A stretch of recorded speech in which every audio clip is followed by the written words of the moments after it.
Hello, everyone. Welcome to week 18 of the It Doesn't Matter Podcast. And we've got myself, John. We've got... Bobby Platano. There he is. And we've got... I am Dom. Boom! Oh, yeah. Trying to get That's the new thing. Trying to get the boom going. All right. John, what's going on, man? I see you just got back from Minneapolis, Minnesota. Minnesota. Oh, that's right. Just recently went on a trip to Minneapolis, Minnesota, or St. Paul, or Bloomington. I don't even know which one. But I went to the Mall of America in Minnesota, and I was there with a friend, Bobby Gaines, who actually created the It Doesn't Matter logo that you might see on either this side or this side of the screen once we produce the show. Thanks, Bobby Gaines, for that. Thank you. All the royalties go to you. Yeah, we pay you in beer and you don't drink, so all right. There you go. Buffalo Wild Wings. B-dubs. We went there to the Mall of America, and one of the most significant things that I could think of being at the Mall of America in Minnesota is that it was the site of the very first WCW Monday Nitro in 1995. So, and I took a couple pictures, and I took a couple poses there, and I actually took a video, which you may see some other time on the It Doesn't Matter podcast. But it was a really cool trip to be there, and I think you guys would have enjoyed it. So. Of course. Yeah, definitely. When you went to the mall, first thing I thought about was Lex Luger walking up. Yeah. What's he doing there? Yep. What's he doing there? You stood right there. What Luger is that? I should have worn the same, Seinfeld white puffy shirt that he did when he came out. Just walk in, just... You look better than he does now in that shirt. Oh, Oh, man. Damn. Really? Wild. Already started. He's a total package. Didn't say if the package was good or not, but there we go. That's it, but you enjoyed the mall? Yeah, it was a good time. The Mall of America has everything you would possibly do on a vacation, including a theme park, an aquarium, a fancy restaurant, a casual restaurant, and a lot of shops, of course. And you can do all those things in one central location. So it was truly just a vacation in and of itself. That's crazy. Yeah. Good time. Man, I'd like to check it out one day. Definitely. Mm-hmm. One day. Yeah. Gotta see if the twins in town first, but Man, listen. Yeah, the twins were away the days that we were there, unfortunately. But hey, Yeah, we're baseball fans, so gotta catch a game. I would just love to be in the stadium. Just a new place and go there for a non-wrestling event, right? Yeah, I've been to MetLife. Yeah, I've been to Cowboy Stadium for WrestleMania twice. And speaking of WrestleMania, one of my favorite WrestleMania competitors of all time is, I don't know. it doesn't matter. It doesn't matter. Big Daddy Cool Diesel. He doesn't ride a motorcycle, though. Triple H come on the bike. Was it Triple H, Dallas? Triple H and Steph come out? Yeah. Yeah. Dallas. Undertaker. Undertaker, yeah. Yeah, there's a few. Hey, I'll drink to that. All right. Yeah. All right. For all our audio listeners. That's it. Land Shark, the official provider or official sponsor of It Doesn't Matter Podcast. For now. Week 18. If you're 18, you still can't drink, so too bad. As she said. Anyways, while you was in Minneapolis, Minnesota, or Bloomfield eating onions, I was in Hartford. I went to Monday Night Raw. Yes. Seth freaking Rollins kicked off the show. With Yeah. the beautiful people. With the beautiful people. It was a good ass show, man. It's probably one of the best Hartford shows in a long time. Nah. Vince was backstage. If you guys didn't hear about that, he's backstage. Was it? Okay. And it was a good ass show, and the crowd was amazing. Yeah. You guys watched Raw? Yeah, Yeah. I did. How did the reaction sound when Cody and Seth came out? Cody, That shit was loud. yeah. It was loud. It matches whatever you probably felt over It was there. loud. And then just like last week, we was talking about like heel heat when Miz announced Dom's name. Yeah, I wanted to get your perspective seeing it live and like what was it it like? Oh yeah, that wasn't piped in. It was as is. Like this dude, he has heat. Like he can't get a word in. He can't get a word. That's And then difficult. then when he slapped Cody, it was a wrap. That's very different, especially for a young guy. Like he's still basically like in his rookie years. He got it. That's tough. I gotta give him respect for that. I want to see him go against Cody. Him and Cody right now? Nah, not right now. build up a little bit, You got your top baby face versus one of the top heels. Save that for Survivor Series. Nah, save for like Raw and like Davenport, Iowa, some shit like that. But Well, nah. the way Raw's gonna be like next couple weeks or months, they're gonna have no competitors. So I'm just saying, build something. They'll just give it away. Yeah, Yeah. We'll talk more about that. Yeah, but so the main event for that night was Damian Priest versus Seth Rollins, and Great match. it was a great match. Priest had his showing. He said that early in the night that he doesn't need the Judgment Day to be there, and Priest is working. Priest, ever since that match with him and Bad Bunny, he's doing the damn thing right now. That might have been a mistake on his part, though. So after the match got over and the cameras ended, Seth and Priest shook hands off air. A Ring of Honor. Just, you know, They're airing on Raw Talk. Yeah. Oh, you showing on Raw Talk? No. All right. I didn't know. Well, maybe they did. Who knows? Yeah, but they shook hands, and Priest he's working right now. He's doing the damn thing. He's always been good. It's just he never really had that opportunity to shine and show his real worth at times. Yeah. Especially when you're in a group, you're gonna only show the leader. Well, whoever is the leader. Well, you thought it would have been Finn, but honestly, right now it's Rhea. Rhea's the leader of the Judgment Day. Hands down. Of course.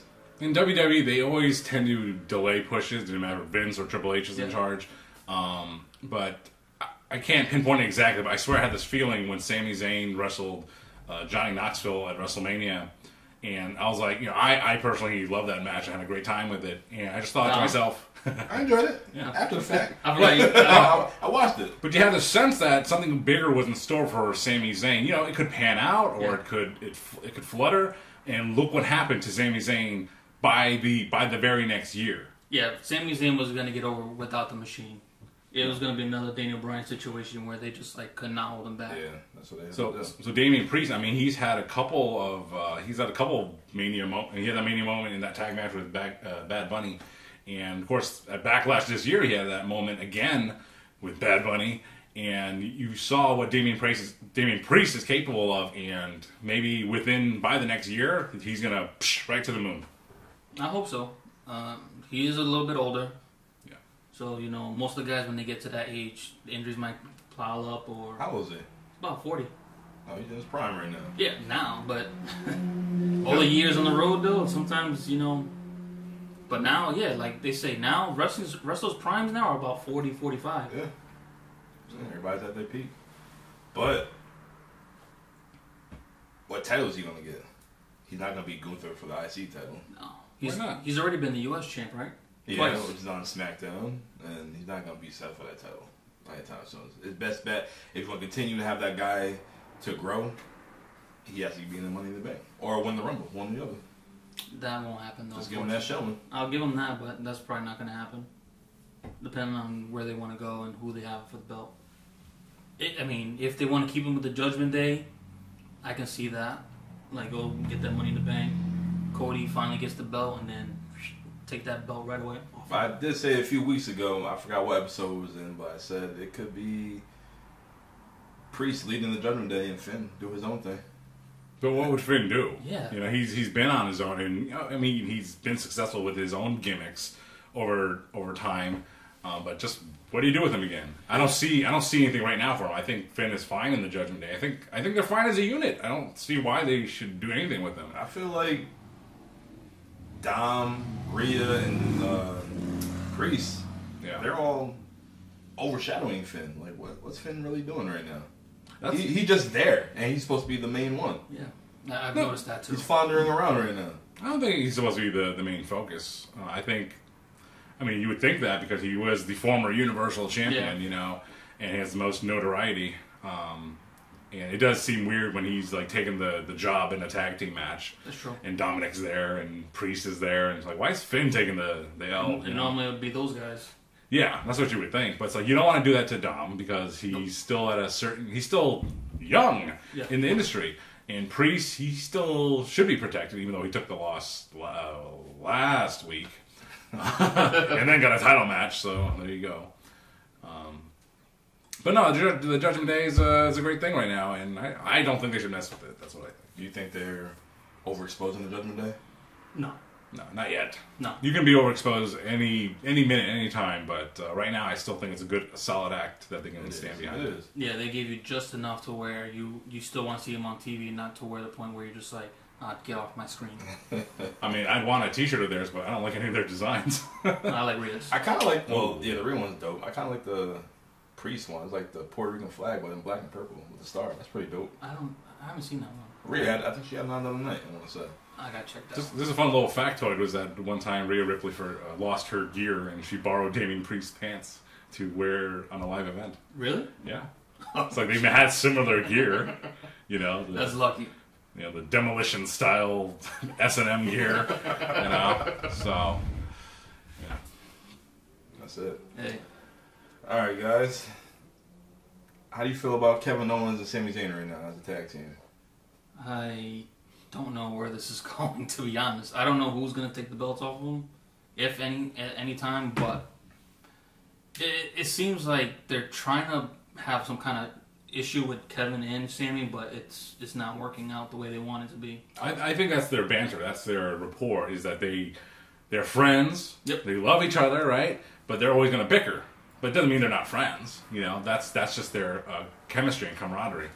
I love how Kevin is ready to fight anybody. Yeah. He gets so worked up easily. Yeah, on Smackdown. He's ready to fight. Yeah. Let's go. Let's do this. I think it's weird. Like Kevin Owens. He's been there a while now.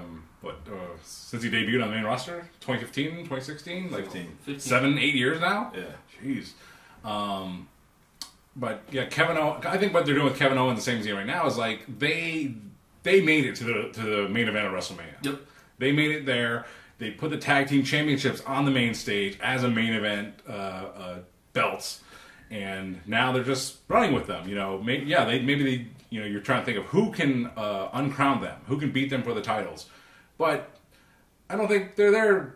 They're not in the design that they're just holding the titles until something will come up, and sometimes things get hot, and then now we pull the trigger on them losing the titles because of this new hot act. But right now they're not floundering, but are they directionless? No, they have a gauntlet match coming up to find a number one contender. So they're just enjoying the title reign. That's what I think. Yeah. So they're just carrying the belts. Are they going to unify them titles? Are they going to Okay, get a belt? Well, unify what? Oh, not unify, but are they going to get new titles as well? Everybody's getting new titles. It seems like it. Well, we're jumping around. I'm jumping around a bit, but on SmackDown, Asuka got the new title, just the Women's World Championship. Yeah. The women's. Well, the undisputed championship, right? How? It's the women's WWE Women's Championship. That's it. What's the other one going to be So called? you can find out Monday. Yeah. For Rhea Ripley. The WWE Ladies. What the? I don't know. Female. I don't know. This is why I said they didn't know what to do with those belts, and they just put themselves into a corner they don't know how to get out of. Well, they gave the yellow championship to Asuka. I don't really. No, just because they want to match Roman. Nice belt. Yeah. The white and gold, yeah. I get it. Pretty nice. Reminds me of cornflakes. The golden oats, baby, and corn. But anyway, We'll talk more about speaking what of happened gold, Gunther hit 1,000. Oh, not excuse me. Gunther hit 1 year as the Intercontinental Champion.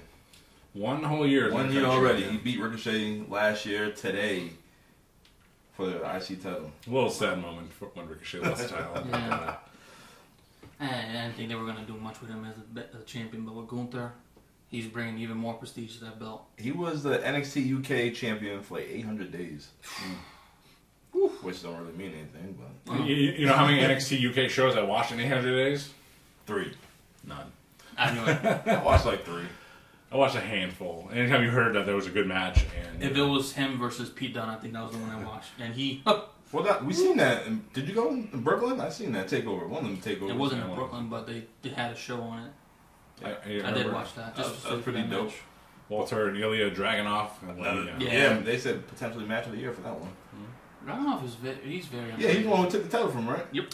Yeah. I mean, Gunter, his music still plays in my head all the time, so that's how I know he's over. Because I'm still thinking about it all the time. Gunther. Yeah. And there are actually lyrics in there, which when you're live in the arena, you can probably hear them and decipher them. I'm sure I could look them up, but I haven't. It just repeats Gunther, Ring General, you know. But no, I look forward to him holding the title, create another record title reign. I don't know who's going to beat next in the lineage of. Honky Tonk is the longest one. Macho Man apparently held it for a long. Is number 2 maybe? I was surprised by that, but After sure. look and see. But did you enjoy his match with KO on Monday? I didn't get a chance to watch Raw live, so I heard a review of the whole show and it just increased my desire to watch that match. And it was That was It was, yeah. it was a good That was last a great match. match. And Gunther got the win with a roll up. Yeah. And Kevin Owens, him, going back to a couple moments ago, he's been in the WWE for such a long time now, and he not necessarily changed gimmicks, but he went back to his Owens fight that he came into WWE with, that he had at NXT. And it's like, why go back to that? He had the stun Owens stun thing for a while, but then once he had that feud with Stone Cold, I guess it was done. Yeah. Even though he still uses the stunner.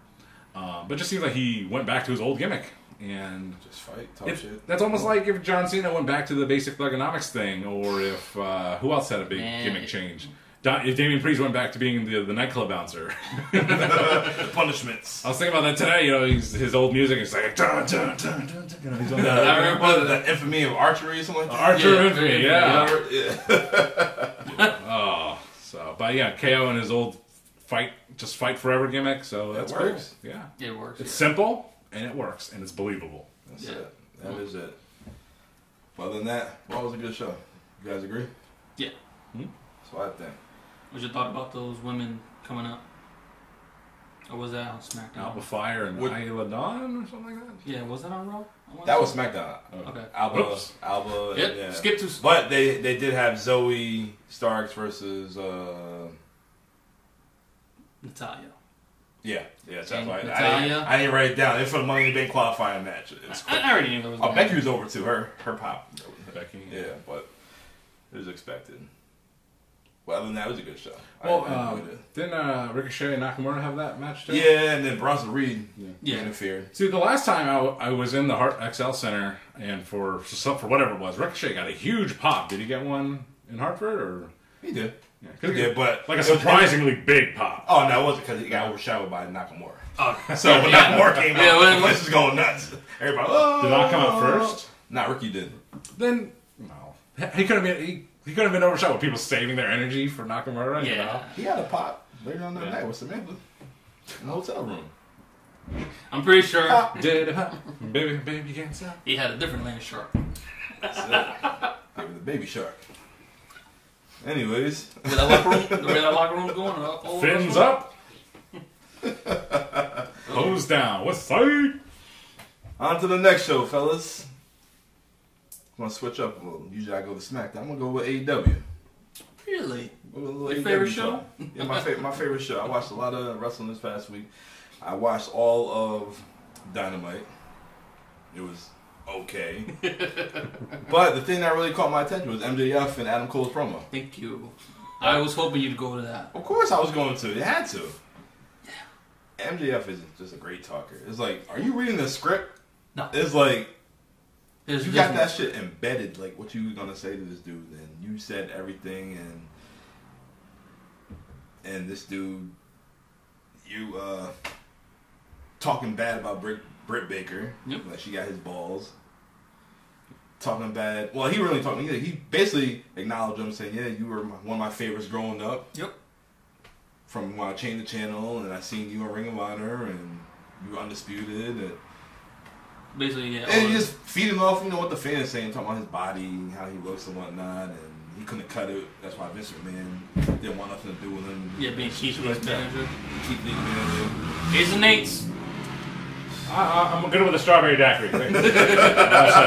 All set. But it was a good promo back and forth, and I wish I discovered that promo. Actually, I did watch it live. So, but I was not in a place where I was able to really pay attention to it.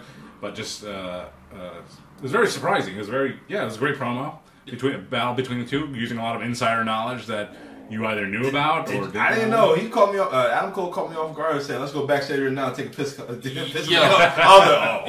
like, hold on, yeah, what? Yeah, like because he was like, yo, you don't go from like this to pause. I mean, MJF is in great shape. He is in great shape, but but he does work out. But damn. Yeah, I was like, get all that stuff from GNC. And MJF again with his facial reactions, just like simple. Yeah. Just simple, just like oh, is this real? Like you don't know, like hey. These guys so like MJF be perfect for the 80s. Oh yes. attitude era. That's something he can fit in. We talked even before we even decided making a podcast. We're like, what is missing in wrestling? Selling. You say it all the time. You're tired of seeing this Canadian destroyers and all this other crap, and just boom, back to the next move. Sell. You got to. 30 seconds. That's all you need. 30 seconds. MJF wasn't lying when he said he is one of the greatest workers, definitely one of the greatest talkers. Yes. He is, I forgot how he said it, but talking about the dog collar match. Yep. Basically, he had one of the greatest 4-way matches. I agree. One of the best Iron Man match. Like, which I went back to rewatch because I was sleeping. Yeah, this dude, man, like, I didn't think, honestly, pause, he gonna go an hour, but he did. He find a way, and it worked out. If he keeps going the way he does, he will go down. He's innovative. Yeah, he will be in the Mount Rushmore. For AEW. Right next to Big Swole and Jimmy Havoc. You don't think he can all professional wrestling? Down the road? If he has a long enough career? Anything's possible. Anything's possible in AEW. Anything. It really is. Just use the same cadence for this podcast and any sentence. I would like to have the grilled cheese. Does he really talk like that? Yes. So yeah, like Abel said, anything is possible in AEW. Just like we're finally going to get Bryan Danielson and Okada. I am looking forward to that match. I called John up. I said, "Yeah, I'm going to order that." Yes. Like I said, yeah, I'll host that one. As Ray would say, "Cool Ray, sign me up." Yes. That's it. Sign us all up. I am looking forward to that match. That's something. That wasn't the match I thought we were going to get, but is the match we want and need. Brian wanted to work in Japan for the longest time, and he's finally getting Bring Japan to him. Yeah. Through the forbidden door. Bring Japan to him and Canada.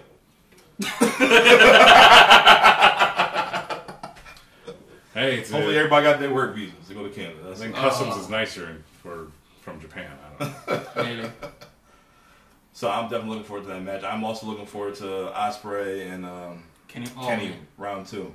Well, we'll talk about predictions in another podcast, but woo boy, them 2 matches alone, like you got me sold. Like I'm willing to pay the $60 to. If you haven't watched Will Ospreay, look him up. I'm telling you right now, you're not missing out. You will. Well, you are missing out. What do I say, man? You missing out. You're missing out a lot. Stay that way. You'll miss out a lot. Like I know some people, when Jay Briscoe died, like they were like, never seen a Briscoes match, and it's unfathomable to me. Is that a word of the week? Unfathomable. That's your word of the week. That's your word. That they've never seen a Briscoe match, and it's unfathomable to me that you've never seen a Briscoe match. And it's like, well, unless you watch Ring of Honor, because that's primarily where they were, then yeah, you would never have seen a Jay Briscoe match. You might have heard of them, or Jack and Jerry Briscoe.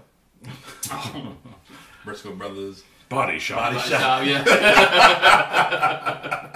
Can't forget about them Briscoe. Jack and Jerry Briscoe. Yeah. So other than that, Jungle Boy and the Hook took on Lance. Oh, Vance Archer. What's his name? What's his name? No, not Lance Archer. No, it's Vance. 10. It's Preston Vance. Preston Vance. Yeah, Preston Vance. He's intense. And Dralistico. What is this match? Dralistico? Like, what's his name? Nah. I don't know, like. Tornado Tag? Is there a robbery going on? Like, I don't watch faithfully AEW, but what's going on? Like, they advertise it as one of the key main events, but. I don't even know where that came from. Like, where did this come from? Like, what happened since last pay-per-view AEW had? See, when Dom didn't watch Dynamite yet, but I had, and I told Dom that there's going to be a match on that show that you're not going to like, right, for the reasons that you don't like AEW, which is that they have matches where there's seemingly no storyline present. They're just having a match, even with a gimmick, for seemingly no reason. Now, I watch AEW week to week and Rampage most of the time, and I can't specifically recall what feud if they're having to have a Texas death match or whatever they had, Texas tornado match, hardcore match. Yeah. I couldn't think of one. Yeah, Jungle Boy just got off a four-way pillar match. Yeah. To go tag team with Hook 1 week later. It's like, so confused. If it was just a regular tag match, sure, but it's like they had like a death match, and it's kind of like it made no sense to me. What? Either. And then Preston Vance bled like John Moxley. Like Moxley. Yeah, I'm like, I don't know. You can't just throw matches. Well, So the action was good, like all AEW matches tend to be, but there was no point to seemingly no point to it. And I'm like, oh yeah, I see. I see. Yeah, I was like, oh, that was like to see that. I'm watching. I'm like, what is going on? Why am I watching this? Yeah, I agree. Because That's one thing I can agree on. I'm like, damn, should I watch Rampage last week to see what was going on? Like, I didn't know what was going on. I agree. I was like, no. I'm like, it make no sense. Wasn't for no title or nothing. Well, let's look at the right side. The main event: Ricky Starks, absolute Ricky Starks, and Switchblade Jay White. That they've had a feud going on for a while. That makes sense. Yeah. And what's up with the Gun Club? They're going to join Bullet Club Gold? Gun Club, ever since they came out with a real rap song, they've been going downhill ever since. Many men. 2 men. The Gun Club. Oh, man. But one thing I did enjoy was the BCC versus Chaos. Yeah. I did enjoy that. Who's in Chaos? Chaos, Rocky Romero with the eye patch, Chucky T, and Trent Beretta. Yes. Chaos is a faction from New Japan Pro Wrestling, led by the Rainmaker Kazuchika Okada, and also featuring Will Ospreay at one point in time. Also featuring the current New Japan Tag Team Champions Goto and this other guy with the cane. But Chaos has been a faction in New Japan for a very long time, and they're just an American contingent with the Best Friends and Rocky Romero. Okay. They were called Roppongi Vice. Roppongi Vice. I remember Roppongi Vice. Roppongi. Yeah. I do remember Chaos, but it was LIJ as well out there, and they're still around. I mean, I used to watch Dragon Gate USA, and like 2 of the guys that were in there were the Kentucky Gentleman, Chuck Taylor, and John Moxley. So I'm like, hey, it's a Dragon Gate USA reunion, you know. You would think that. Only I would think that because only I watched it. Oh shit, it's a WrestleCon match. Once in a lifetime. Yeah, the Matt Hitchcock Memorial Super Show, WrestleMania weekend. So Danielson was on commentary for that match, and after the match, Danielson's a trip. It's going to be he's the Elite with Hangman and the Bucks of Youth. The Hung Bucks. Pause. Versus BCC. Any stipulation for that match? I don't know if I missed it or not. It probably will be. The stipulation is that they are who they are, and they're going to tear it up. Yep. For sure. And the referee's going to say, getting back in the ring. I'm not going to look. I don't have it in my notes, but I did a quick glance. What the fuck are they doing with Aubrey and Karen Jarrett? I missed that. Why are they trying to have... It was on Rampage. Why are they trying to have this chick wrestle Karen Jarrett for? I don't know. Why can Aubrey cut a better promo than some of these wrestlers in the locker room right now? I didn't see it, but was it? Well, Karen Jarrett Really? smashed guitar on the pay-per-view. Oh, yeah. Right? I know that. You know, and why is Aubrey wrestling? I don't know. I don't either. Why couldn't Mark Briscoe find... I mean, ODB... One Dirty Briscoe. She was part of the Briscoes at one point. Bam! Happy birthday. Her birthday was the other day. Happy birthday, ODB. Met her at Slammiversary in Boston. Met her at Lockdown. Real cool. I met her at Bourbon Street, WrestleMania weekend. She used to sell this. She still got the food truck? Nah, did that shit catch on fire? Yeah, but she got a new one, I think. I know that she had a GoFundMe for this shit. Yeah, I think she got a new one. Where are you going to find the truck? Burning the meat. Bam! But yeah, you could have had ODB or another unsigned new wrestler to the loaded AEW roster, but they're going to have a 6-person tag team match featuring Karen Jarrett, Jeff Jarrett, and Jay Lethal versus Mark Briscoe, Aubrey Edwards, and Papa Briscoe. What? Are they having that? I did see something they teased about Papa Briscoe.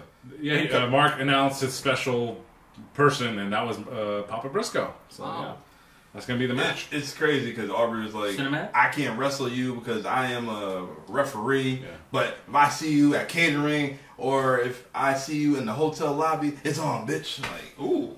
I'm like, oh, okay, Aubrey. You got a little this might go. That's gonna be a cinematic. There's no way you're gonna throw that on live TV. Shoot. I mean, Papa Briscoe. I think he had a match at Final Battle with Dembo. Deletion or some shit.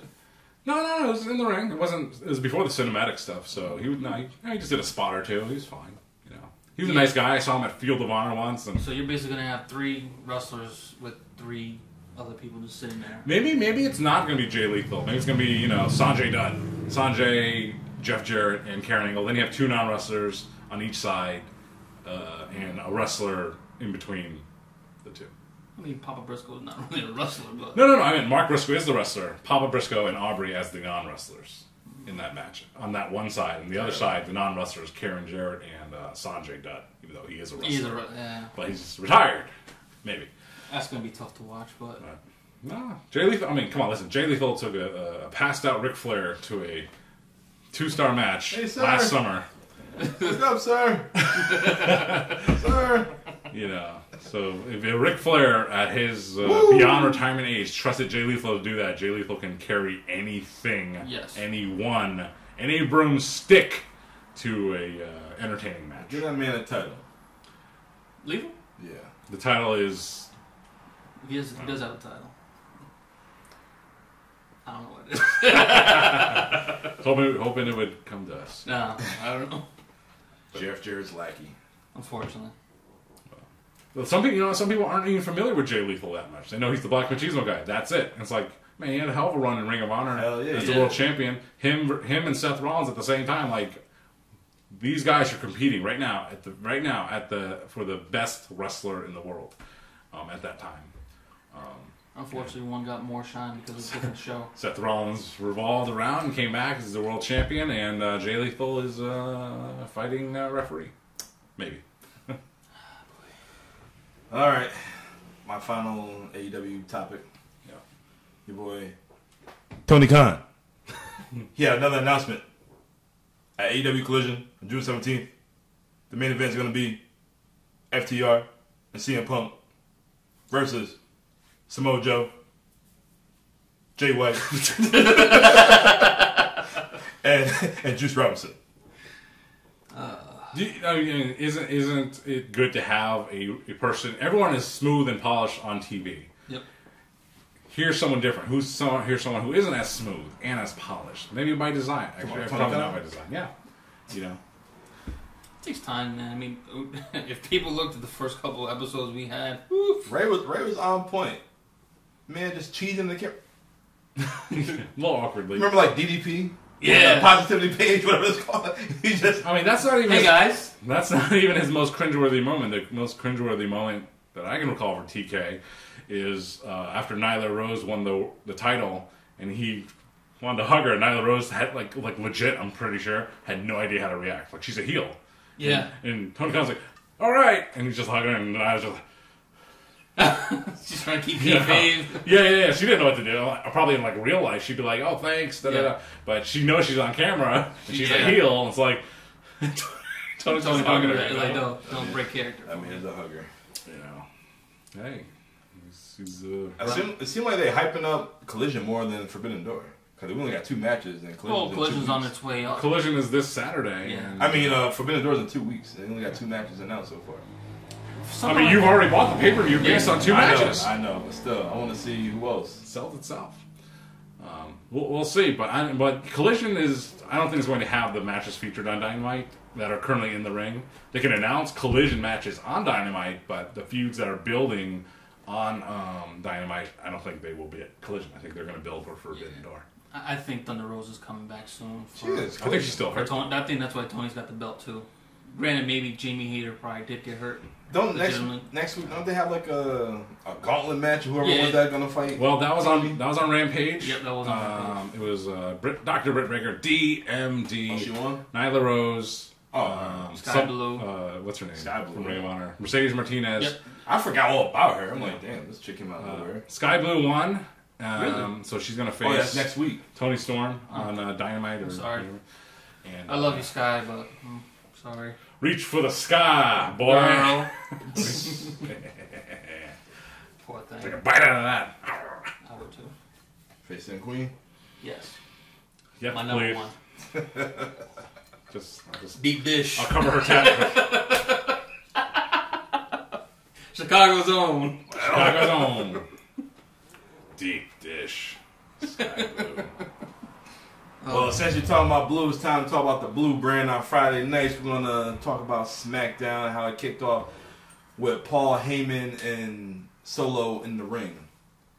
Call Roman Reigns. Jey Uso came out and Paul Heyman said, basically, you got to make a decision, but the tribal chief is trying to groom you to be the next tribal chief.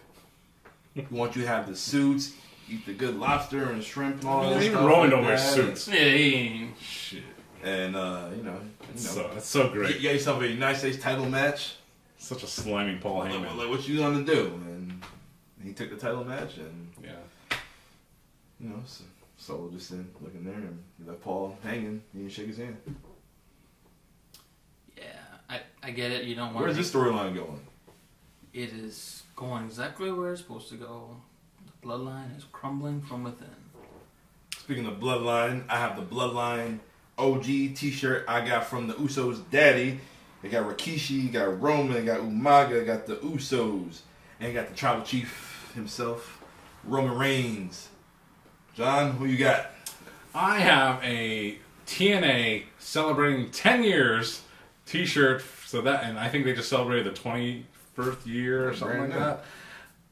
But so TNA 10 years, and I wore it. The reason why I chose this shirt today is because someone in our party just got an Impact Plus subscription to check out some things. So I thought it was fun to wear an Impact TNA wrestling shirt just to egg them on. Yes, I subscribe to TNA because I want to watch what's going on with the product. Plus, I want to see the origins of the Main Event Mafia. I do remember that, but I want to see how they imploded. Factions. Yeah, Main Event Mafia was dope, and I want to see Joker Sting. Like, I don't know that one. I don't remember. It was so quick and vivid to me. I gotta go back. You know what? You're gonna probably have me subscribe. It's crazy. They have mad WWF wrestlers, WWE wrestlers, and whatnot, and they did some good stuff, and I want to see. I gotta give you props for that. As someone say, some respect. Booker T. Respect. That's the first high definition episode of Impact in 2008. Look it up. It's crazy. As much as I don't like Christian, I was texting him earlier about Christian. Like, what the fuck? I'm like, wait, the first one went for the Legends Championship against Booker T? Yeah. I know that belt most for being Rob Terry's television title. Because it just became a belt that Booker T invented, and then they tried to legitimize it. Even Devon Dudley had it for a while. I remember that. And it just got passed around, and I forgot who. Like Sonny did. With. Sunny days. Sunny side of the ring. Over easy. He was too. Yeah. All right, we'll tell them who you got. Rest in peace to Jimmy Rave. I got this at Moments of Dallas. Had this shirt for a long time. I mean, with all the deaths, they say they go in threes, unfortunately. We already had our 3. It was Sheik, who we're going to talk about in a little bit. This miles past in the wrestling community. Superstar Billy Graham. That's a Dusty Rhodes one. Superstar Billy Graham, Iron Sheik, and Jimmy Rave a couple years ago. I didn't want to say what Goldberg would say, but we're going to leave. What Goldberg say? Who's next? We're going to leave it at that.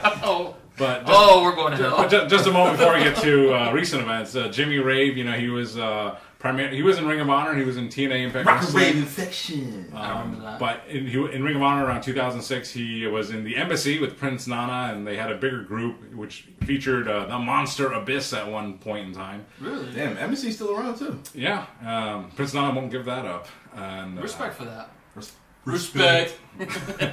And Jimmy Rave's entrance was he would come out and he was the crown prince of the embassy. You should shower him with gifts, as Prince Nana would say, because Prince Nana was from Ghana, also from Ghana, West Africa, and he was royalty, right?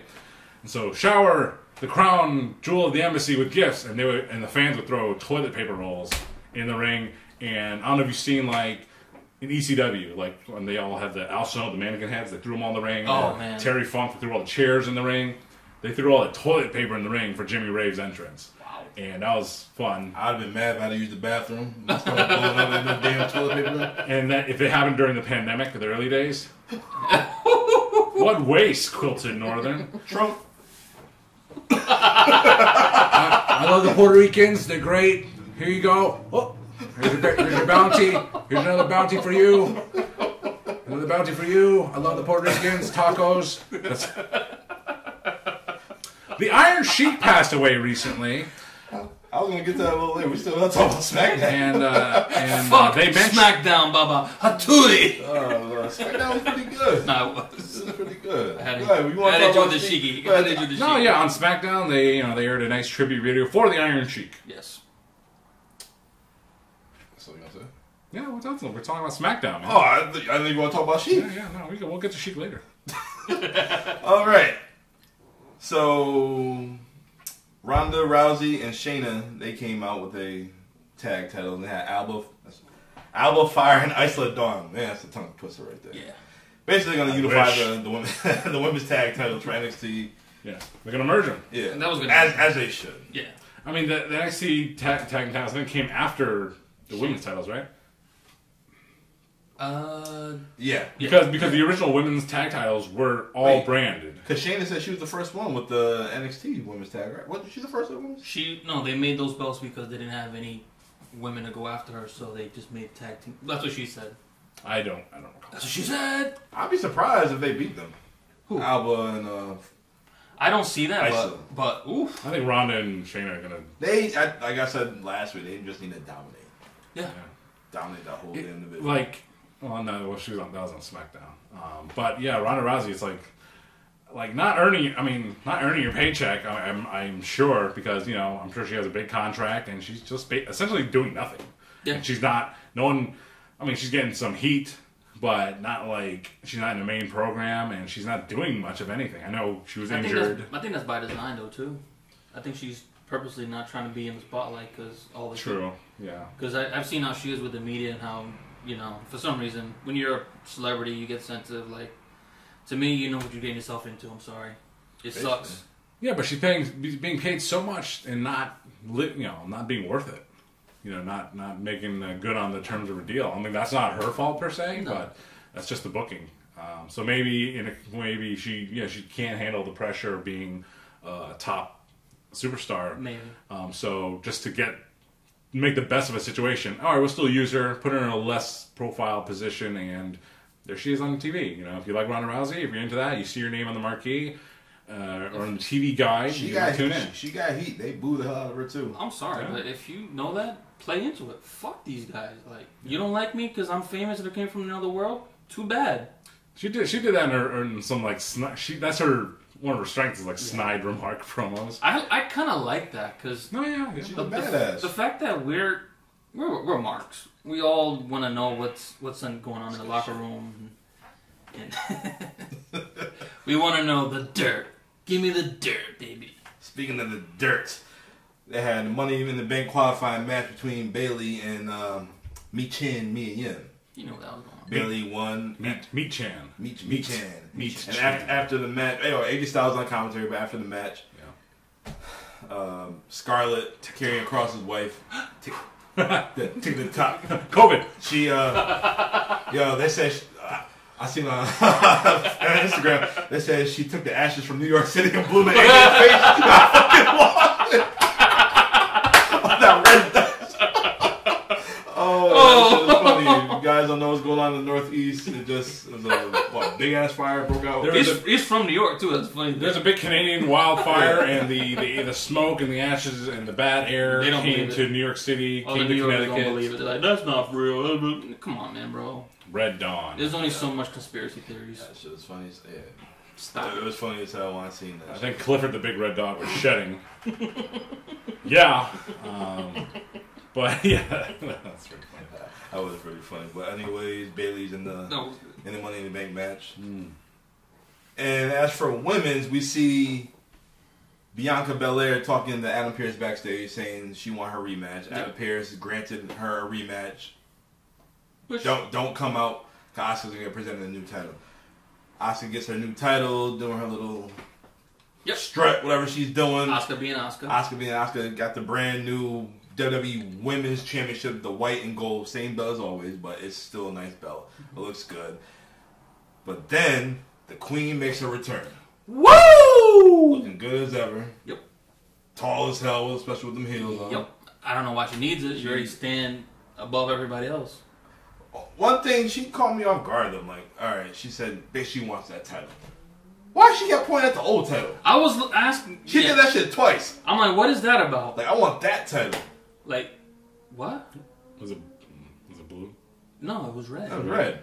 So what is she trying to say about it? Yeah, I'm like, girl, you want the gold? The gold look good on you. Match your watch. But you want that title? Yeah, like, you want both to be like Roman?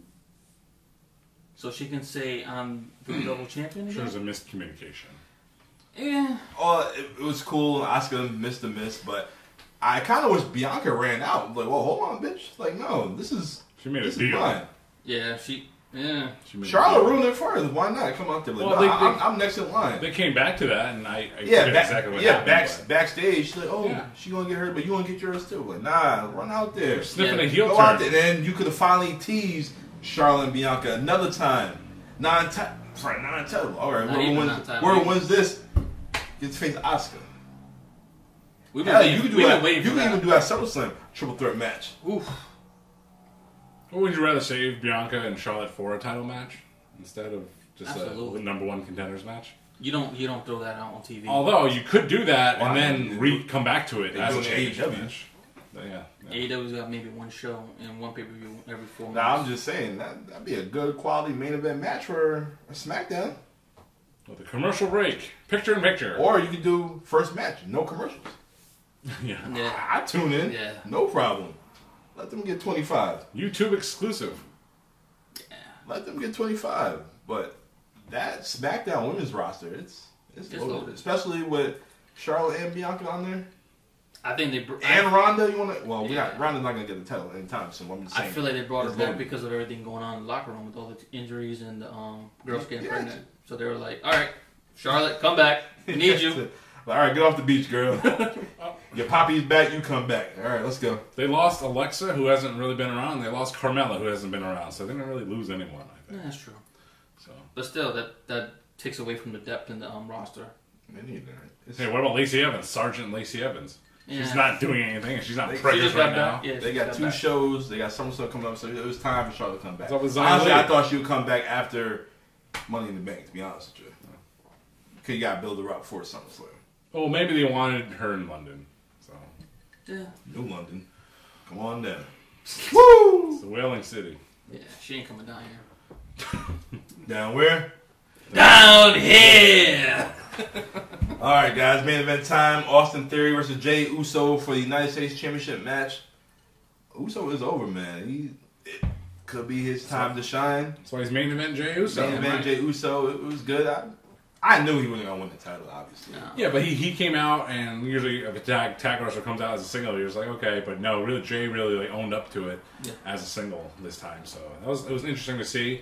Austin Theory, you know, not the biggest fan of him. Austin Theory didn't do nothing. But it's like, He had a man, great look, but his goatee is god awful though. Seriously. Actually, it suits him. It makes him look a better heel. When he had the baby face with the chin hair like you have, and it was nothing special. Talk about heels.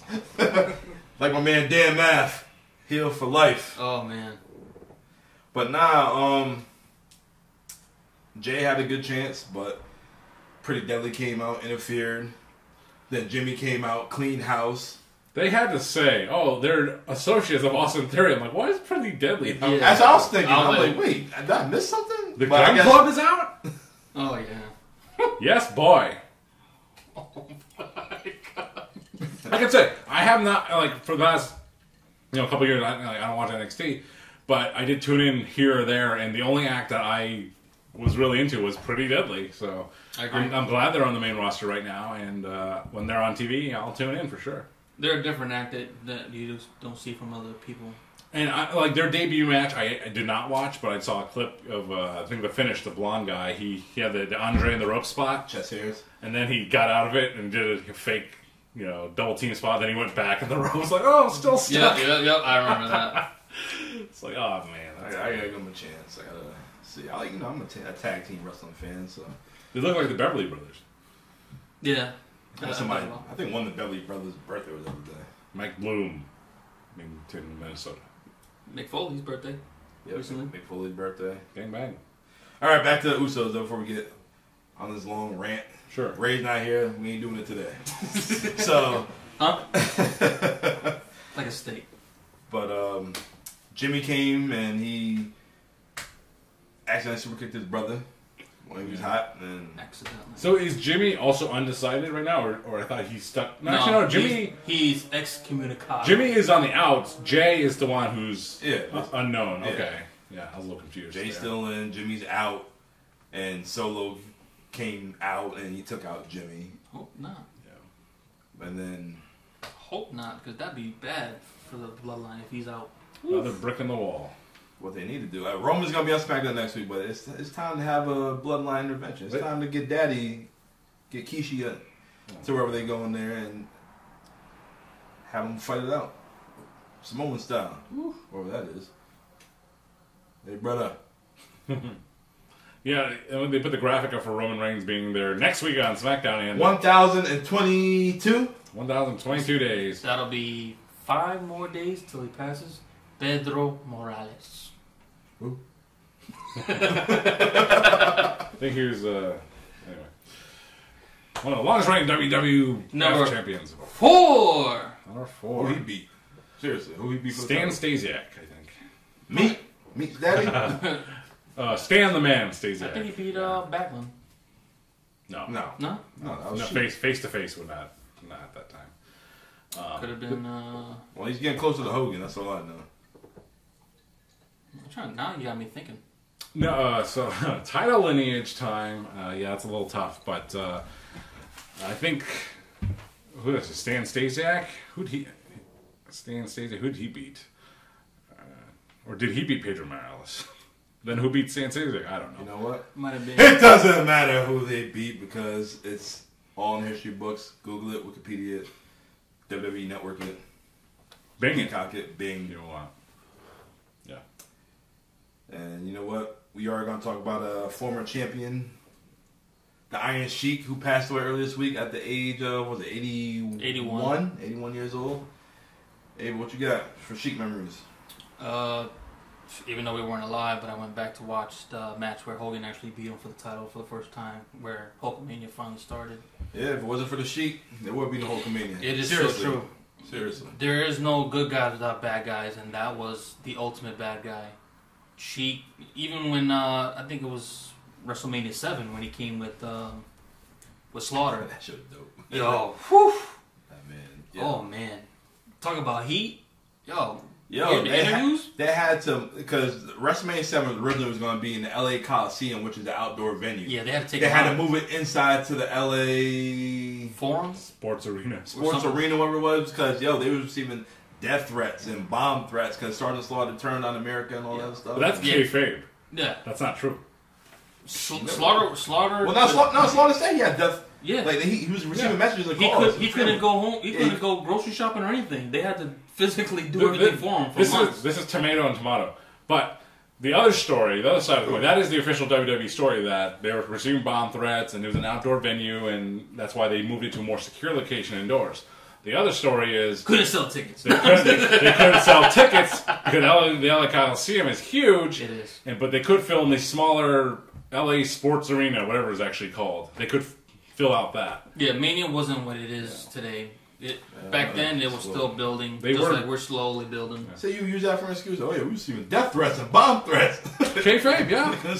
The best example of this, is, which shocked me when I first discovered it, was like the old blue-style steel cages in WWF. It's like, why did they transition from, like, the typical fence that you see in the world, like, oh, that's a steel cage now. It's like, okay, that makes sense, but growing up, it's like, no, we were used to that big blue bar stuff. And it's like, like, why, the kayfabe reason why they had the blue bars as a cage was because, the camera lens had to fit inside the bars, so the bars were bigger. It's like, oh, that makes sense. And that was from, like, Classy Freddie Blassie, who said, you should make a cage with bigger bars so the camera lens can fit in there.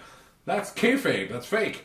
The real reason is because big fat guys like King Kong Bundy couldn't climb the fence, the old, the little chain link fences. The chain link fence. They could climb the big blue bar stuff. That's why they made it. That makes sense. Big John Studd, Hogan. One man gang, Hogan, not little. Big asses shouldn't be in the damn cage anyway. How do you feel about the old WWE way of cage matches where you escape to win? That's how it should be. Really? As a babyface? I'm not a fan of it.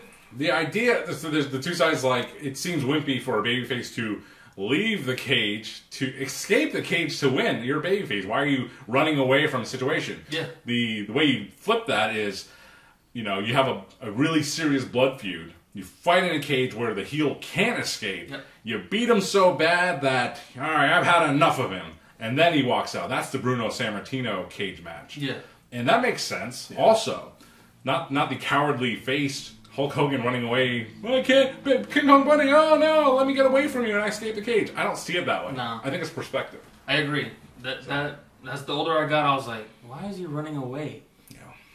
Like, even Austin, I was like, damn, you really... No, actually, that's different, because when he went against Vince, he got thrown into the cage by Paul White. Yeah. But I saw it the way it was told. It was sold as, oh, I beat my opponent so bad, he's done, and I had enough of him. I'm going to walk away. Basically, you did your own referee stoppage. It's kind of like an action movie where, the bad guy, it's like Batman. I mean, I think he did kill Joker in the first movie. But, Tim Burton. Batman punching the hell out of the Joker, and it's like, oh, one more blow, and like he'll kill the Joker. And it's like, now you've had enough or something. I'm going to send you to prison instead of killing you. Yeah. And then he lets him live. So Bruno leaving the cage, bloodying his opponent, that's the same mentality, I think. I agree. So Bruno Sammartino is Batman. Respect. So what you got about the Sheik? Memories? The Iron Sheik, of course, again, he's before our times, really. My time is now. But the first real time I saw him he was the manager with Bob Backlund for the Sultan. The original Oos. Didn't know he was Oos. And so I don't really have any memories of the Iron Sheik. I just knew his name. Obviously, his legend was huge. Same thing Abel said about him dropping the title to Hogan. But he just wasn't really a wrestler in the era that I watched or in any of the matches I watched back. So, but because when something like this does happen, when someone does pass, you're like, oh, I should check out a Superstar Billy Graham match. I still didn't. I should check out an Iron Sheik match, and I do want to because I actually have. The Billy Grahams. Yeah. His promos. Oh my god. Yeah, promos, yeah. But holy crap. In his matches, yeah. Well, no, because when you think about that era, we're thinking about work rate. They didn't have work rate like that. Man, Superstar Billy Graham was a terrible wrestler. But that's not the point. Back in the day, that wasn't what sold tickets. Yeah. It's all about character. That's it. Even to this day. He got a lot of character, just like the Sheik. She got a lot of character. But for me, Sheik was... I was a Hogan guy. Obviously, everybody at that time was a Hogan fan. Nah, Booby. He was a Hogan fan, but... I know. Everybody was, all about America and 100% red, white, and blue, whatnot. But he was cool. Like, you never seen, probably still to this day, you don't see the camel clutch no more. No. That move was dope. Not like that. Choke motherfuckers out with that shit. I don't really like it too much. Huh? The way Sheik did it, yes. Because he really cranked on it. He sinks it in. Yeah. But someone like, a main event Mafia member, Big Papa Pump, Scott Steiner. So here, Steiner recliner. So Steiner has it on, say, Alex Wright. He's got the Steiner recliner, the camel clutch. Alex Wright's on. He's like, he puts his shoulder off to tap the mat, and then he puts his arm back. Yeah, that's it. I would say Mero, but you don't see Mero. So Mero, he sinks in pretty good too. He'll be on Collision. He'll be. He sinks in too, but the camel clutch is pretty good, and I also like his boots. Them boots is fire. I can't lie. And when I go to wear those, paid homage to him with the boots, yes. I'm like, I just want to kick somebody with them damn boots a couple times. And thank you, Xavier, for reminding us about the Sheik, man. Yeah, it was. I thought I just saw the movie Elf. Probably was Elf. But those shoes are pretty cool, though. Yeah, it was dope. And it's different. And then he paved the way for all the other heels, Indian, Arabian, whatever we want to call them, like Iranians. Well, basically all of Muhammad Hassan, Persian. Yeah, the Persian. Yeah. Meowth. Meowth. They evolved in Persian. This ain't Pokemon. Same thing. There's an evolution.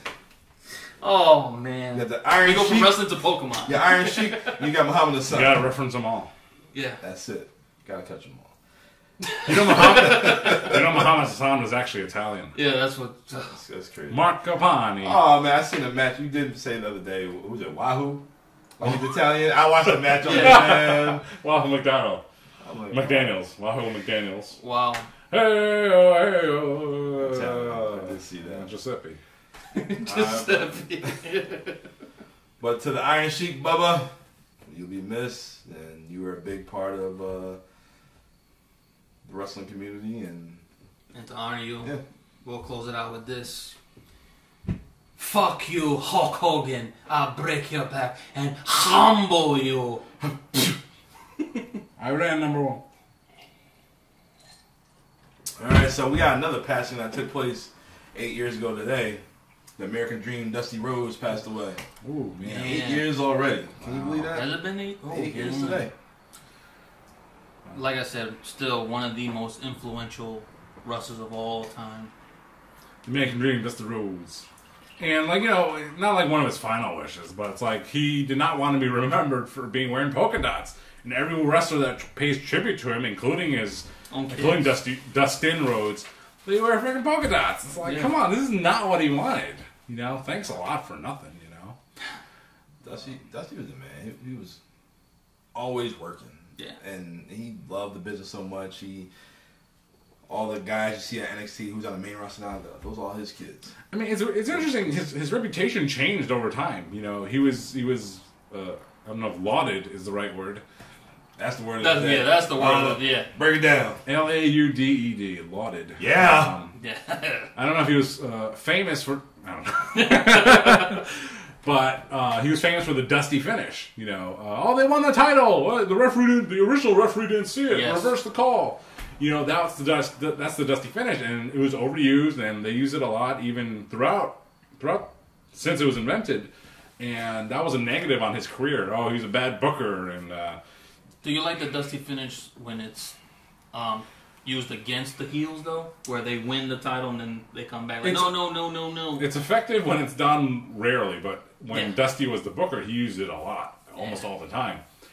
So his reputation was just up and down over the years, but only in recent times his reputation was enhanced and improved being as an NXT coach and trainer. And great for him, you know, and... he's, you know, WWE, they produce those great documentaries, and they have, you know, ones on Roddy Piper and Superstar Billy Graham and Dusty Rhodes, and it was a great documentary. And, you know, A&E, I think they had a biography as well. Yep. And you just watch his work, and you're like, you know, man, he's another guy, just, you know, he patterned himself after Superstar Billy Graham, a guy who was 20 years too soon, right? Yes. So Dusty Rhodes was another guy just ahead of his time as well. And that biography got me crying, I ain't gonna lie. It was tough. He ain't tell nobody that he was sick. That was crazy. Yeah. It's a sad time, and Dusty Rhodes, you are a miss, and you're still acknowledged to this day. Yes. But he's just a common man. A common man. He really was a common man, though, if you think about it. Which means he's every man, everybody. Yeah. Don't be silly. Play with your Willie. Whoa. Dusty Rhodes. Jesus Christ. Cody. Did you hear Miz? Oh, Cody, you look dashing tonight. Yeah, I seen that. That was pretty funny. That was fun. You know, caught on to that. Cody and Brock feuding now, and it's like I just like to make these weird connections. You know, the last time they were together, sort of, was WrestleMania 32, and he was Stardust in the opening ladder match, and Brock was facing Dean Ambrose. You know, it's just like, and it's like, hey, Cody, you're a big star now, but back last time I saw you, you're freaking Stardust. You know, so hey, things change. Dusty Rhodes. One for you too. We acknowledge you too. Dusty Rhodes, baby. Hey, we might as well pour some more. Yeah, a little bit. Un poquito. We got one more death anniversary. Jesus, Dom. That took place today. Everybody dies. Lance Archer. Nah. Oh, no. Oh, jeez. It was a sad day on Monday Night Raw. Vince McMahon's limo. And Vince. It was a sad day. Please don't. I don't want to talk about next week then. Yeah. Vince blew up. And then the week after? And the week after. Who else is gonna? Say that for next week. No. The anniversary. Chris Benoit offed himself and his family, and that storyline died with the limo. Oh. Vince was trying to finally get off TV and just do the whole backstage thing. And Vince, you're not going to get off TV. Chris Benoit messed that up. We know Paul London did it. Paul London giggling in the backstage, whatnot. But, oh, man, this is 2007 since that shit happened. Jesus Christ. I'll never forget that shit. I remember that summer. That shit was crazy. I mean, did you like the conspiracy theory about the whole Benoit thing, too, that we talked about? It might have been staged on Benoit. Yeah, I remember I had the book. I was reading the book and whatnot. By Matthew Rendasso. Anyway. Alright, whatever. But who knows, but I know, it's such a bad situation. I mean, he was being followed by somebody. Or that was just the paranoia. I don't know, man. Because he had the CTE before his diagnosis, CTE. I said his brain was like a peanut. Or like a 81-year-old man with Alzheimer's or some shit that they were saying. Yeah. Sad. It's sad. Sad. But like what Abel would say. What if Benoit didn't do what he did? What would happen with Vince? Where would we be at now in the world of professional wrestling? Well, you didn't mention who we really was going to mention. What if Magnum TA didn't get into that car accident? Exactly. That was my next topic.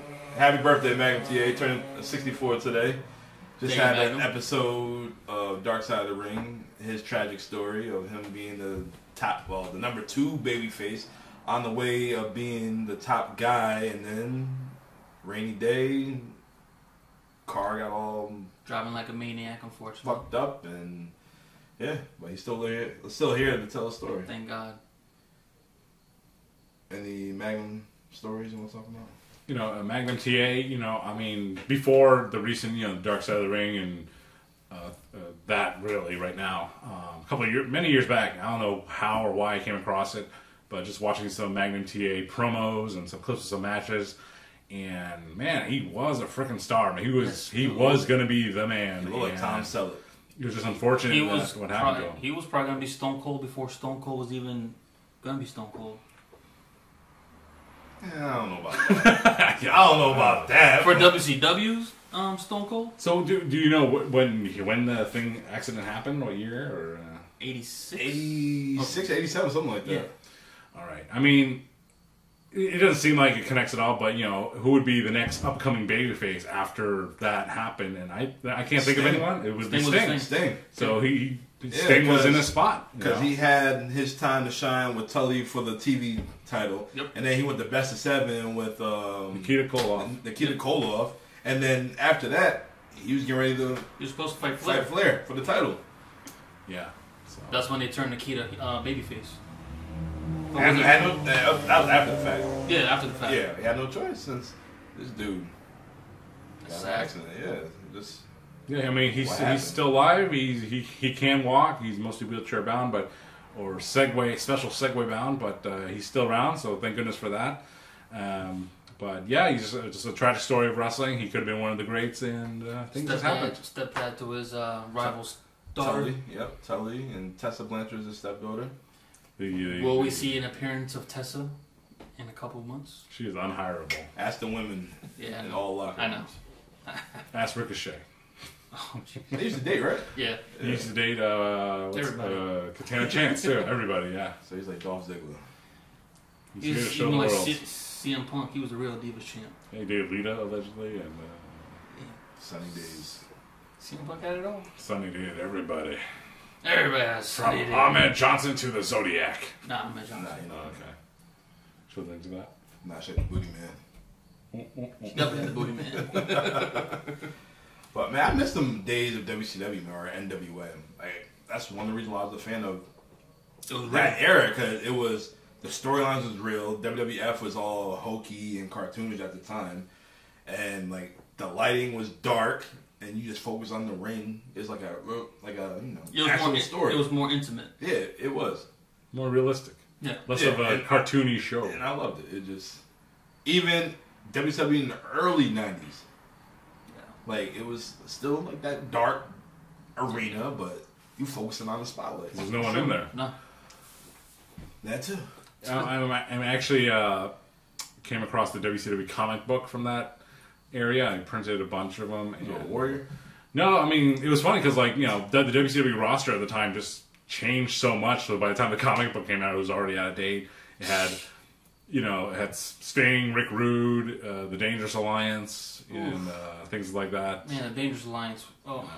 And then so they had a comic book back in the day. So if you want to collect an item, collect the WCW comic book from the early 90s. Yeah. If you can find it. Talk about lost factions. Everybody's a Hall of Famer in that. The Dangerous Alliance. Every single body in that whole faction. No. Not Bobby Eaton. He should be. He should be. I don't care. WWE, put him in the goddamn Hall of Fame. It's part of the Midnight Express. Yes. I'm tired of saying it. Rock Roll's in it, right? How is... Yeah, Midnight should be in there. Oh my God. I love the Bushwhackers. I'm sorry they lost somebody, but how are they in the Hall of Fame before the Midnights? Because they were in Before WWE? Cornette? I know Cornette's got a fucking mount, but who cares? They were WWE guys. The Midnights were not. They were NWA guys.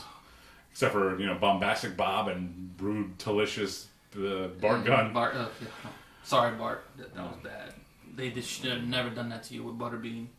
The new Midnight Express. Butterbean did it himself. He knocked his ass out. Shoot. Boy. That was his issue. Brawl for all. They had those little... They could have gimmicked that, but no, he didn't want to. That's what I heard. It's WrestleMania, go all out. And he had that deep voice on Dark Side of the Ring. Get knocked out. Yeah, fuck that. Good old Bart Gunn, that intense show-closing angle with him and facing his brother, the daddy-ass Billy Gunn in the main event of Raw in '96. This son of a bitch still looks fucking great. It's not even fair. Bart Gunn gave Billy Gunn a stun gun maneuver on the top rope, and they pretended, Billy was paralyzed or something, and that's how Raw ended that night. For real? Yeah. What was it, Lowell, Mass?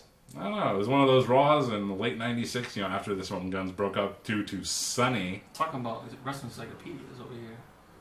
Yeah, speaking of a Wrestling Encyclopedia, it'll be posted probably after this episode. Yes. We went to a Northeast Wrestling show, and I met some fan, and this dude, you can tell he's a homebody in the basement. Oh, jeez. And, For the record, I don't live in my basement. I just watch TV down there. well, he does that too, and he plays Dungeons and Dragons, and It's good. Good game, maybe. he does all that stuff. Stays out of trouble. It's good.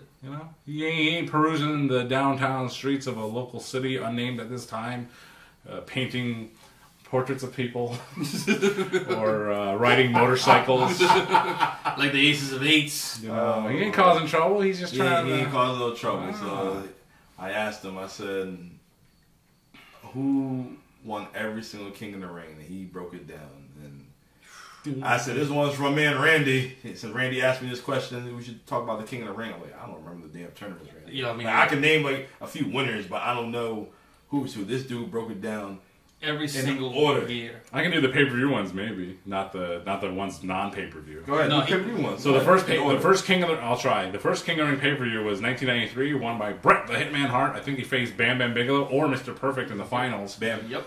Was it Bam Bam? And I think he did like a victory roll to finish the match. 1994 was the King of Hearts, Owen Hart, because he went on to face Bret at SummerSlam that year for the title. 95 was one of the worst King of Rings of all time, won by King Mabel. I mean, just Mabel at the time. He beat Savio Vega, and Savio Vega should have won. King Mabel went on to face Big Daddy Cool Diesel for the title, and everyone hated Mabel because Mabel broke. Because he's black? No. Okay. I love because he was unsafe. Shirts and people and microphones. So 1995, he hurt Diesel. He broke Undertaker's face. He was not a popular guy. He kind of disappeared at the end of that year, as a matter of fact. In 1996, won by Triple H. Stone Cold Steve Austin. Supposed to have been won by Triple H. 1997. Triple H. It was a little delayed, but the King of Kings won the title there. He was the game at the time. He was Hunter Hearst. He was Hunter Hearst. He was the game. Not yet. Not yet? No, Hunter Hearst. The Blue Blood. He got the new not that DeFreud music or whatever it's called. He wasn't DX at the time? No, not yet. He was with China though. Oh. That King of the Ring pay-per-view was something. 1997. It also had Stone Cold and Shawn Michaels in a match before their WrestleMania match. They were tag team partners, and also It was main evented by Farouk Assad and The Undertaker.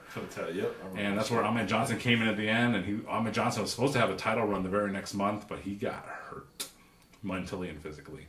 So they had to go with Undertaker and Big Van Vader at the Calgary Canadian Stampede. Stinky gloves. That was the main event? Legendary pay-per-view. That was before the 10-man tag. Okay. Great pay-per-view. Yeah. The crowd was so wild, the camera was shaking. Yeah. While the main event was happening. 1998, The World's Most Dangerous Man, Ken Shamrock. 1999, Scissor Me, Cute Kip. Billy Gunn, The King of the Ring, 1999. 2000, I believe, was Kurt Angle. 2001 was the Rated R Superstar. And the very last, see, that's why I ended the pay-per-view here. I can't go to the the later ones. But 2002 was the last King of the Ring pay-per-view, won by the next big thing, Brock Lesnar. Yes. I remember that one. Later King of the Rings, this is where I fall off the list here. Booker T, Wade Barrett, Sheamus, Baron Corbin. Barrett. I'm afraid. All right, so you did know that. You want to talk about a bad news Barrett moment? One of the best bad news Barrett moments is the Hall of Fame 2014. You know, it was a I don't know. For me, at least, it was a very emotional show. Jake the Snake, Roberts, DDP, Scott Hall, Warrior. Yes. But to break the tension, Mr. T, to break the tension, Bad News Barrett came out. He did this incredible, just random-ass promo. He lit the crowd up, and I still watch it back all the time. It was a great... So Bad News Barrett, now I'm glad he's back. Yes. I'm glad he's the announcer on SmackDown, so... Good news for the king of bad news. Bad News Barrett. You know you're King of the Ring. All right, I couldn't name him in order, but I know who was who. I didn't know the name. Yeah. And I also asked the dude off camera every Royal Rumble winner, and he broke that down. Yeah. We could try that, too. He didn't do the women's. He said, "You want the non-televised?" And nah, just the main ones. Yes. Go ahead, sir. So... 98. 98 or 89? No, 98. All right. 98. 88. I think the first official... 88. Jim Duggan. Yeah, Hacksaw. It's a little rough for me. I think 1990. Didn't Hogan or Warrior win that one? Might have been Andre. No, Andre didn't. Never Andre ever won. I remember Hogan. No, Battle Royals. You think of Battle Royals. All right, so the Royal Rumble's a little iffy. Might have been Hogan. Let's start with 1993. Yokozuna won that one. You gonna forget the other shits? Because I don't know. Because like at that time they didn't have that rule where the winner of the Royal Rumble went to Mania. That's true. That changed in 93. 93. Yeah, that's why I'm starting with that one because I can remember that one. I think Hulk Hogan won a bunch, and he was already the champion. Hogan won either 2 or 3. 2. So that's why I started with 93. The only one with 3 or 4. Yep, 3. I'm gonna try this. Go ahead. Starting from 93 with Yokozuna. 94 was Bret Hart and Lex Luger. Yep. 95 was Shawn Michaels. Yep. 96 was also Shawn Michaels, yes. I think. 97 was Stone Cold Steve Austin, but really Bret Hart, right, guys? Yeah. 98 was also Stone Cold. 99 was Vince McMahon, wasn't it? Yes. 2000 was The Rock, but really the Big Show. Yep. 2001, that was Stone Cold again, yep. I think. Yeah, because he went to Mania with Rock and Austin. All right, it was, yep. 2002 was Triple H. Yep. 2003 was Brock Lesnar. 2004 was a man who doesn't exist anymore. 2005. Same thing he said. Yep. Same thing he said. Wow. I don't know why he says that name. Basements are cool. They're not humid in the summer. Oh, that's a different Got a lot of weight machines in there, though. Wait. 2005 is Batista and John Cena. 2006, Rey Mysterio. 2007, The Undertaker. 2008 was John Cena. 2009, what was that? That was no. Cena, right? 9? No. It was Triple H or Randy Orton? No, Randy Orton defended the title against Triple H. So did no. Wait, what WrestleMania? 2009. That was I think 23. It might have been Triple H again. Ford Field? No. 2009. Was it Shawn Michaels? It was John Cena. Who was it? John Cena Batista? Wait. No, that was 2005. No, Batista. Wait. 2007 was The Undertaker because he faced Batista. 2008 was John Cena. He had that triple threat with Edge and Triple H. No, Triple H and 2009. Big Show. Was it Orton? Orton. Triple H, Orton and Triple H. In 2009. Let's stick into that one. Might have been Orton. 2000 Orton. Yeah. In Orton. Yeah. No. It's Orton. It's got to be Orton. I got called out. I think it's probably Randy Orton because he faced Triple H in the main event of the WrestleMania 25, the 25th anniversary of WrestleMania. Yep. 2009. Randy Orton.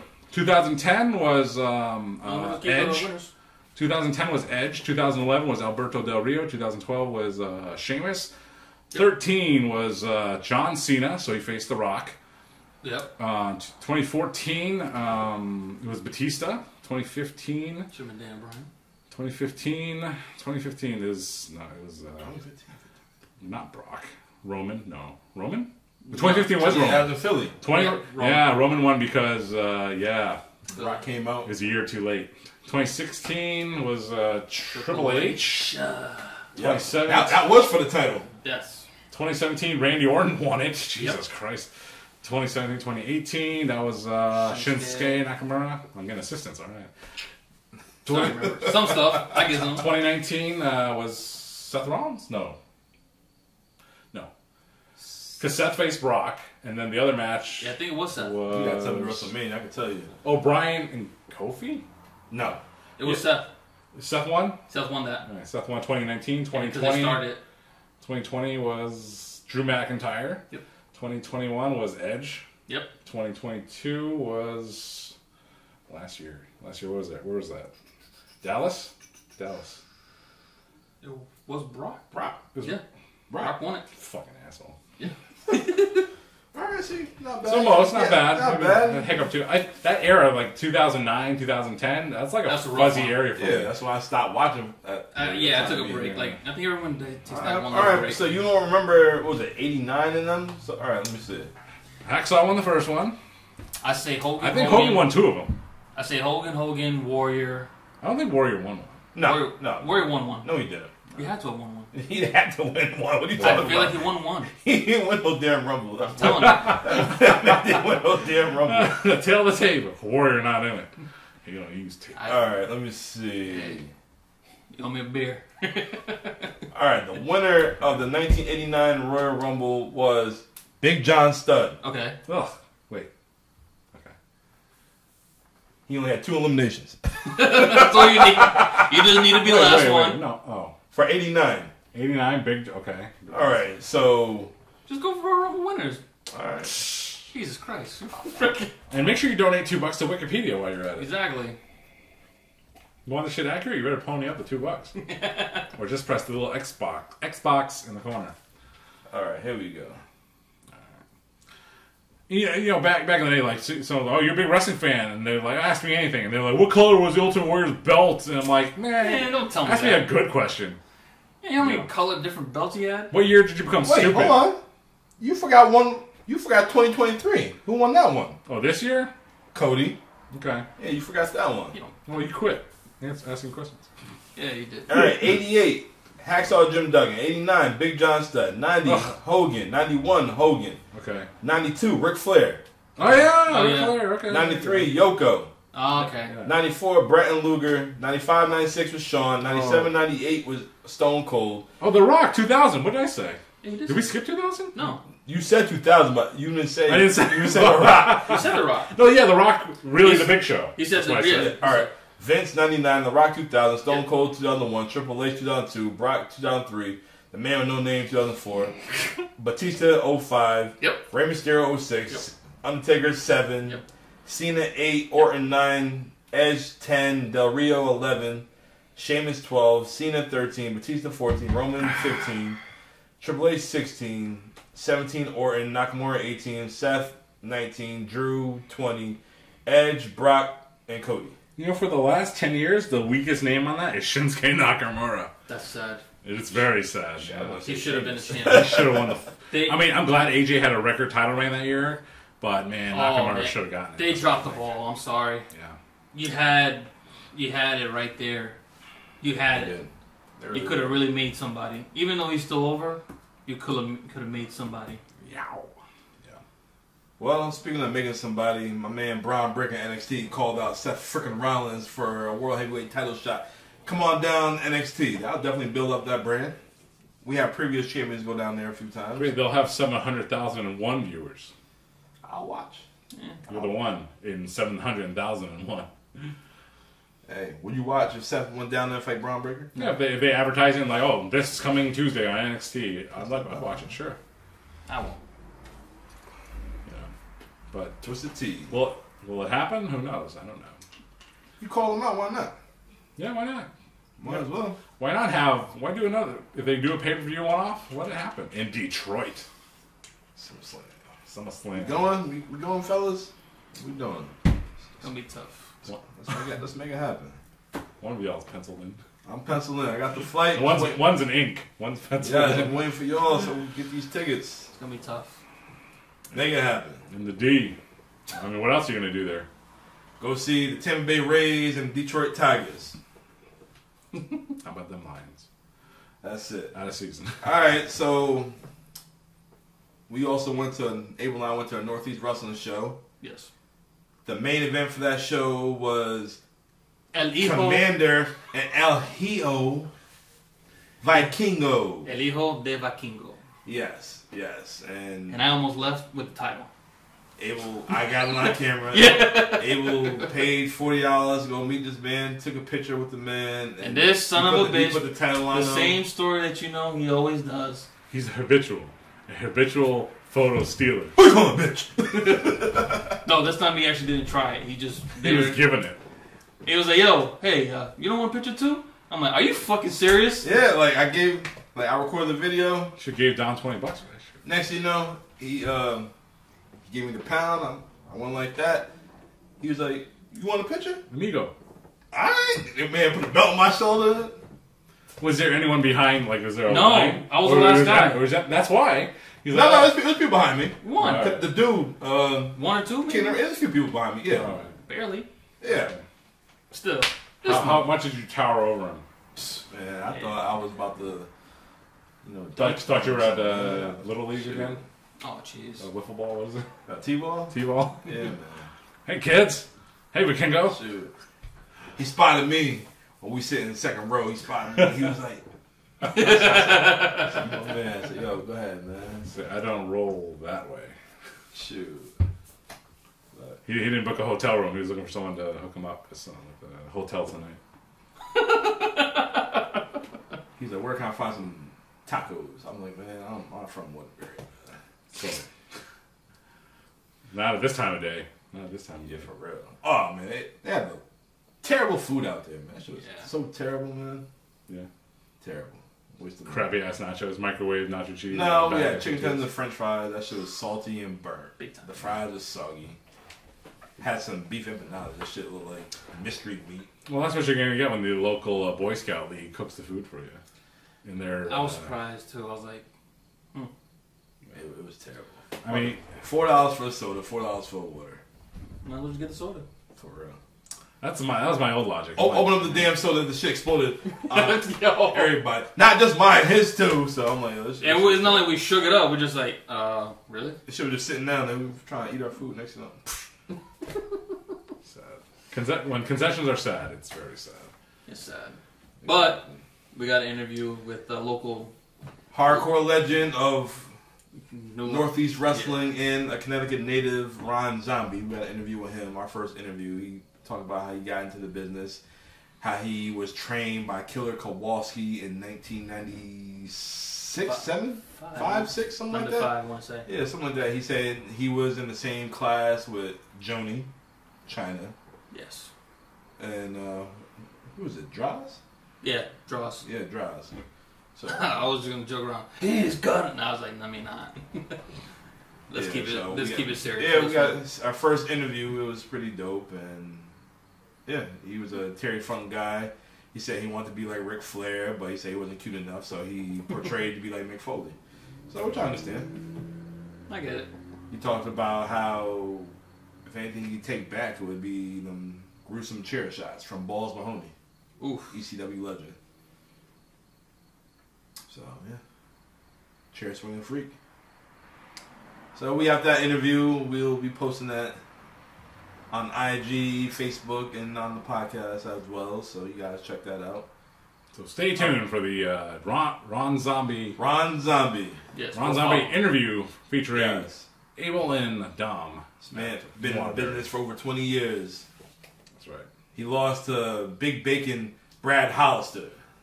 I remember a guy named something like Big Bacon. He lost a lot of weight. He looks good now. Yeah, he lost a lot of weight. He's like Turkey Bacon Brad Hollister. But it is what it is. And we have new Northeast Wrestling Tag Champions. Dan Moff, who was in Ed Rudo. NWA. And I don't know. some big Puerto Rican with a beard and a flannel. Jesus, Dom. We should have got the names.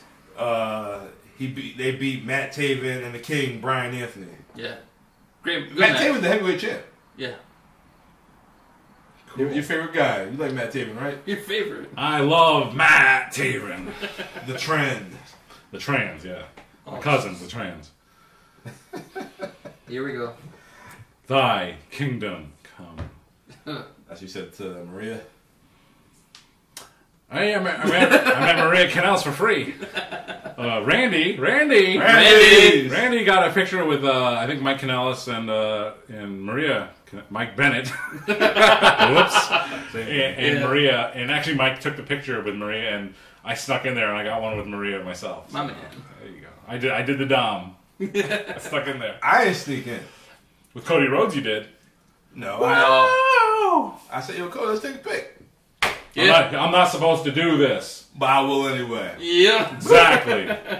Jeez. I'll post a picture on Facebook and the Instagram page as well. I'll post a video of Abel trying to steal the title from Vikingo.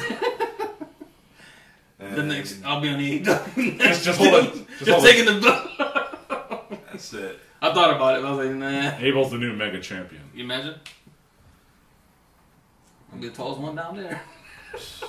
For real. You're not one of us because you're tall. Yeah. Yeah, he could be like, Satnam Singh. yeah. And would be the son of Satan. Jesus. Abel could be like Suicide.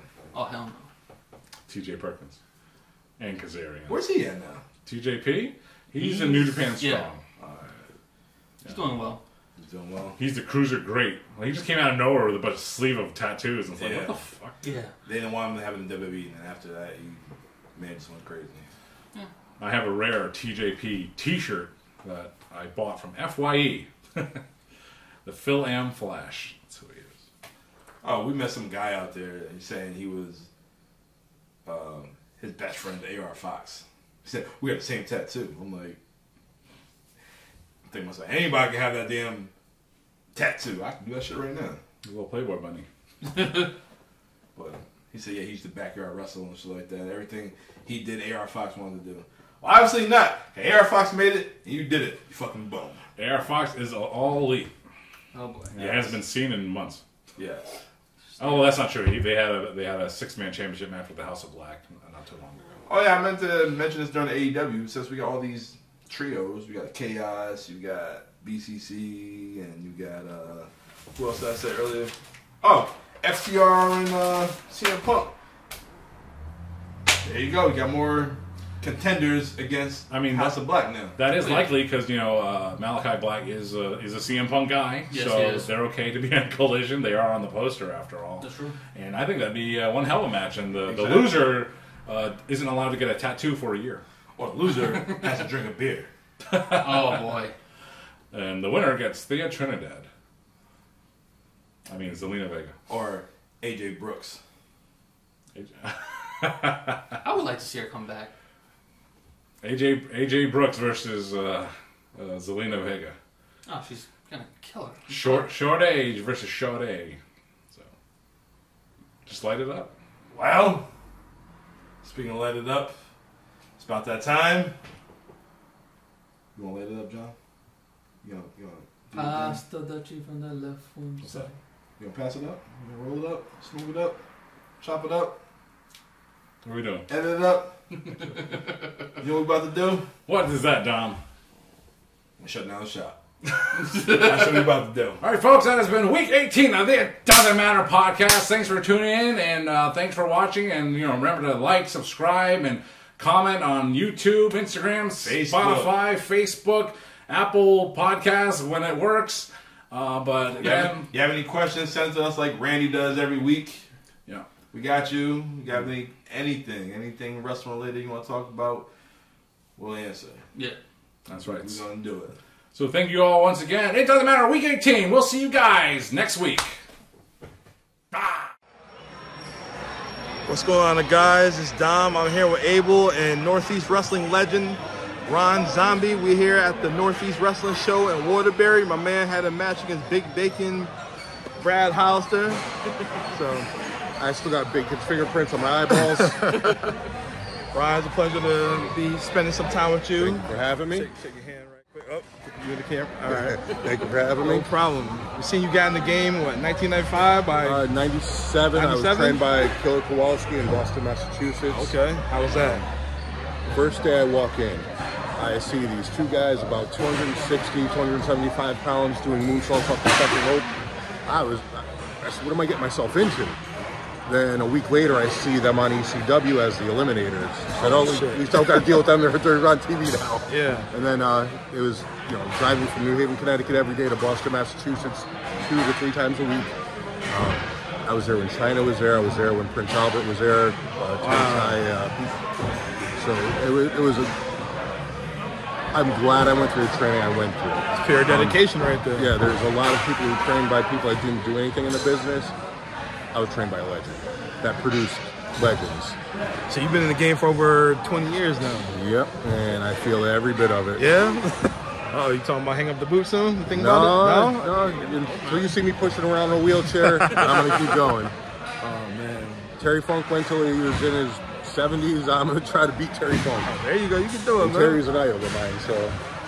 So your favorite all-time growing up? My favorite all-time growing up, believe it or not, is Ric Flair. Okay. I was always a Ric Flair fan. All right.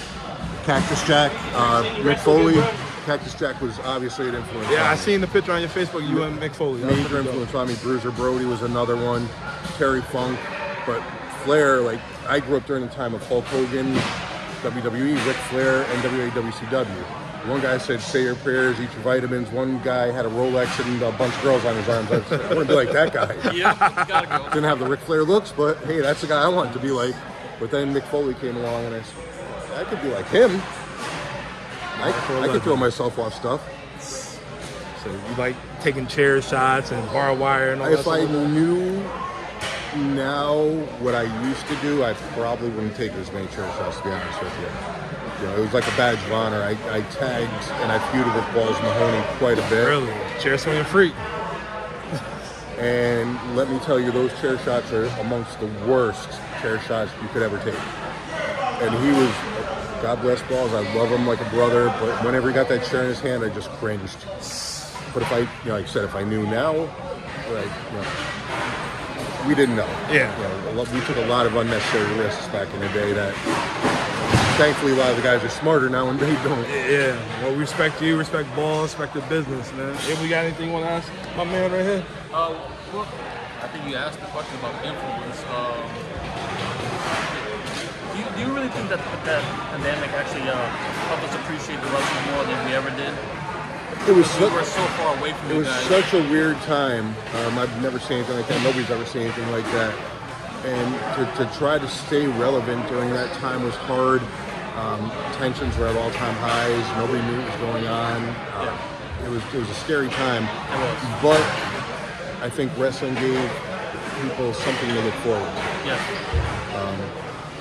It was an outlet. We did some studio tapings just so we could keep active and keep out there. I think it could have definitely gave more of appreciation because no other sports were doing anything. Yeah. So to get something live, to get something out there, I think it brought a great appreciation. Yeah, because in my opinion, the way I felt, it seemed like we were going down like a little hiatus from wrestling where we were like, all right, we like it, but we're not like into it like it was back in the day.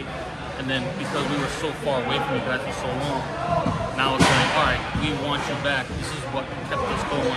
You guys were the first guys out there, like it was just like 9/11. You guys were the first show out there. It always takes its highs and lows, and we just keep doing it. And I'm glad that people reciprocate, and we packed this place tonight. It was fantastic. It's a bigger sized building, and it was packed. Last time we came to the Waterbury for a show, it was at the high school. I think Cody and Kurt was the main event. And Crosby. Yeah, Crosby, yep.